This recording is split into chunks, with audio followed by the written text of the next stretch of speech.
નાગરિકોએ કોર્પોરેશનના standing budget પૂર્વે સૂચન આપ્યા છે। વડોદરાના 600 નાગરિકોએ 1590 સૂચનો રજૂ કર્યા છે। ઓફિસમાં બેસીને બજેટ બનાવતા અધિકારીઓને સૂચન આપ્યા।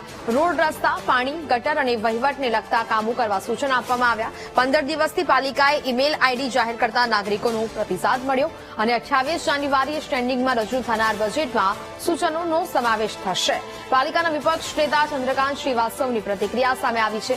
બજેટમાં થયેલી જોગવાઈઓ પ્રમાણે કામગીરી નથી થતી। દર વર્ષે બજેટમાં એકના એક કામો વારંવાર મૂકવામાં આવ્યા છે। ચૂંટણીને લઈને લોકો પાસેથી સૂચન મંગાવવાનું નાટક કર્યું।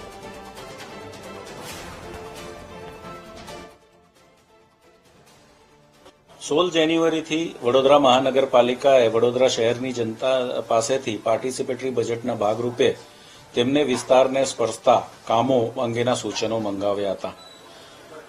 જેમ વડોદરા જેમ સંસ્કારી નગરી તરીકે ઓળખાય છે એમ લોકોના સૂચનો બી ખૂબ સારા આવ્યા છે અને સંસ્કારી નગરીને શોભે તેવા સૂચનો તેમને કરેલા છે। તમામ સર્વિસીસ, રસ્તા, પાણી, ડ્રેનેજ, વરસાદી ગટર, બિલ્ડિંગ, ટુરિઝમ અથવા તો વહીવટને લગતા સૂચનો લગતના તમામ બાબતોને એમને આવરી લેતા સૂચનો કરેલા છે। એ તમામનું વર્ગીકરણ લગભગ કાલ સુધીની વાત કરું તો 1500-1600 જેટલી વધુ સૂચનો હતા, જેમાં 600 થી વધારે નાગરિકોનું સૂચન હતું।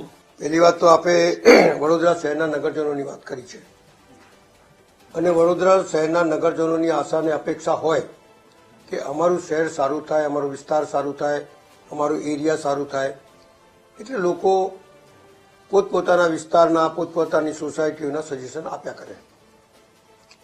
આપ જેમ કહી રહ્યા છો કે 1500 અને 1600 લોકોએ વિકાસની વાત કરી છે ને માંગણી કરી છે।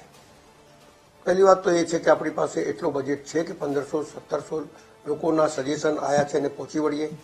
બીજી વસ્તુ, એટલો સ્ટાફ છે આપણી પાસે, આ બધી વસ્તુ નથી તો પછી સજેશન એટલા જ લો કે જેને આપણે પૂર્ણ કરી શકીએ, લોકોને સંતોષ આપે।